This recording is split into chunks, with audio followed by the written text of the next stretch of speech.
The story you're about to hear sounds like fiction, but it's disturbingly real. Imagine if today's Walmart not only sold groceries and clothes, but also governed entire countries, maintained its own army of over 250,000 soldiers, and collected taxes from millions of people.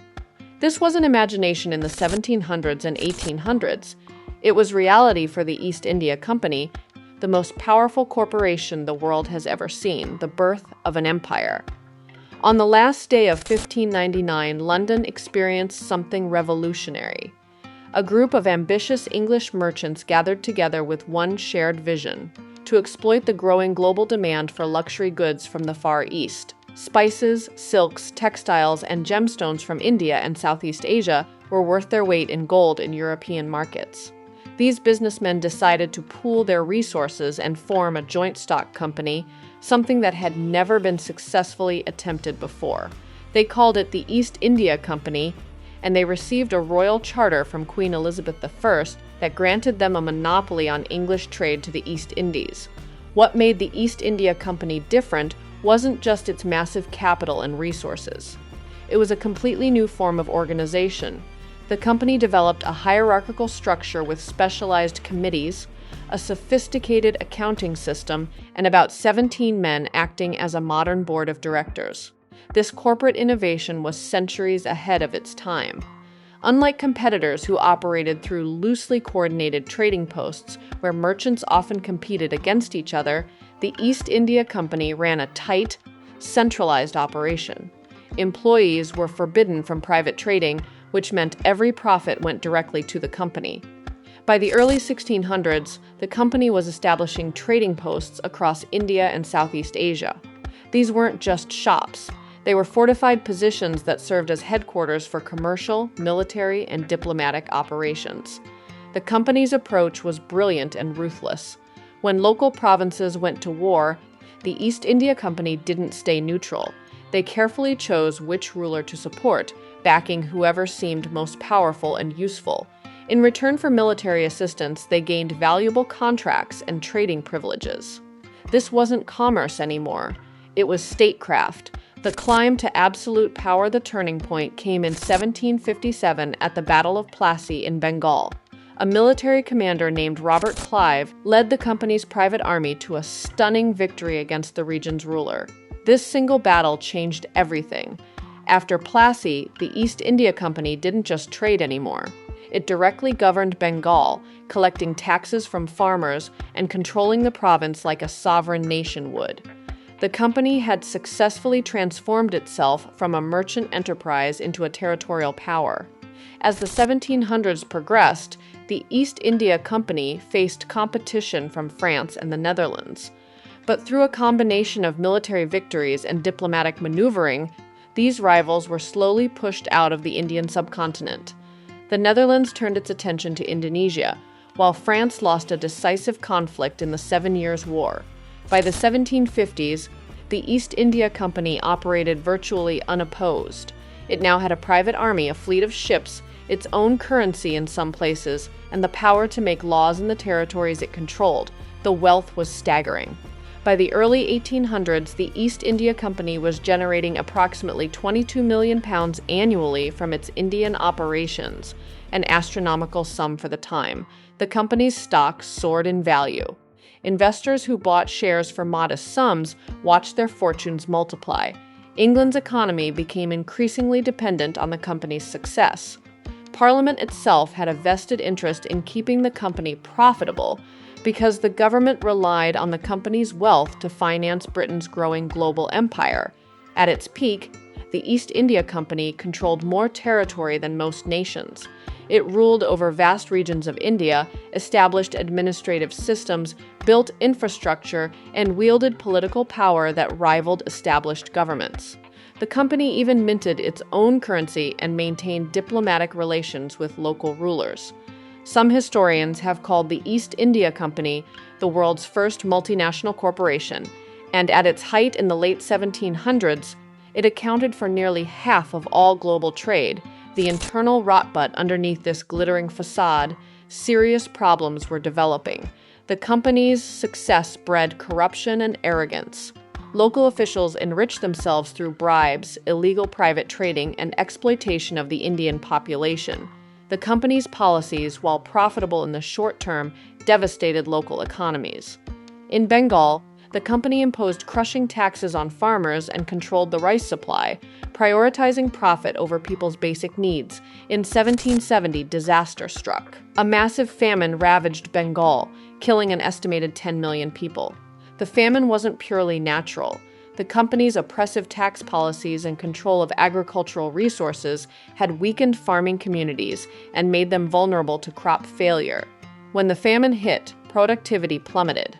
The tax revenues that the company depended on collapsed because there was nothing left to tax. The farmers were starving and the company's income was evaporating. The financial crisis deepened further. In 1772, London's financial markets suffered a catastrophic collapse. The East India Company, which had borrowed heavily to finance its territorial expansion and military campaigns, found itself in a desperate situation. The company owed creditors over £1 million and had no cash to pay them. The entire structure was on the verge of collapse. The British government had to step in with an emergency loan to prevent bankruptcy. The company that had seemed invincible was suddenly revealed to be fragile and dependent on government support. This bailout marked a turning point. Parliament now demanded oversight and control. The government passed the Regulating Act of 1773, which gave Parliament authority over the company's activities.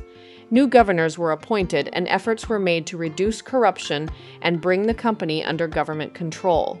But the damage was done. The golden age of the East India Company's unrestricted power was over. The final collapse throughout the late 1700s and early 1800s, the company continued to expand territorially while gradually losing its financial footing. Every new conquest required expensive military campaigns. By defeating the Maratha Confederacy in 1818 and the Sikh Kingdom in 1849, the company extended its territory across nearly the entire subcontinent, but each victory came at an enormous cost in gold and lives. By 1793, the company's debt had risen to £17 million. By 1829, it had ballooned to £57 million. The company was running massive deficits, kept afloat only by repeated government loans and bailouts. The British government found itself in an awkward position. The East India Company was theoretically a private enterprise, yet the government couldn't allow it to collapse without triggering economic catastrophe and losing control of India. Meanwhile, the world was changing. European demand shifted from Asian spices and textiles toward sugar and cotton from the Americas. The company's traditional sources of profit declined. The cost of maintaining its sprawling empire, paying soldiers, administrators, and maintaining forts across an entire continent became unsustainable.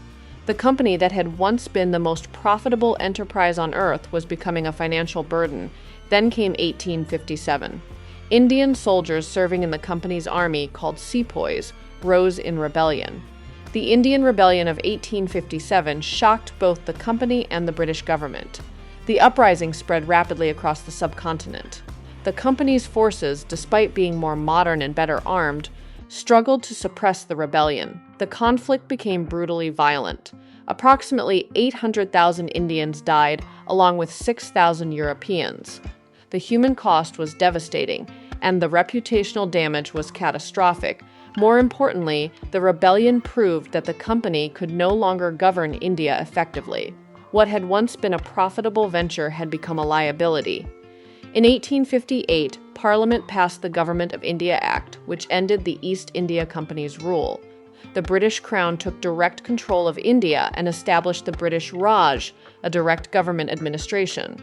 The company lost its territories, its administrative powers, and its primary source of wealth in one stroke. The slow death without its territories and its monopoly, the East India Company was essentially dead as a commercial power. It lingered on for another 15 years, technically still existing but stripped of purpose and trapped by the debts it had accumulated. In 1873, the company was formally dissolved by an Act of Parliament. 174 years after its founding, the organization that had once seemed destined to rule the world was simply erased from existence. The fall of the East India Company taught the world an essential lesson about corporate power. No organization, no matter how dominant or profitable, is too big to fail. The company had conquered territories, controlled seas, and accumulated wealth beyond imagination. Yet it collapsed because it overextended itself, corrupted its own systems, and failed to adapt when circumstances changed. It tried to solve every problem through military force and exploitation, never realizing that sustainable power requires the consent and cooperation of the people being governed. The East India Company's legacy shaped the modern world.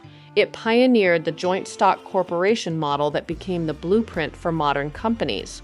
It demonstrated that corporations could wield political and military power alongside commercial influence. And it showed that unchecked corporate greed inevitably leads to collapse.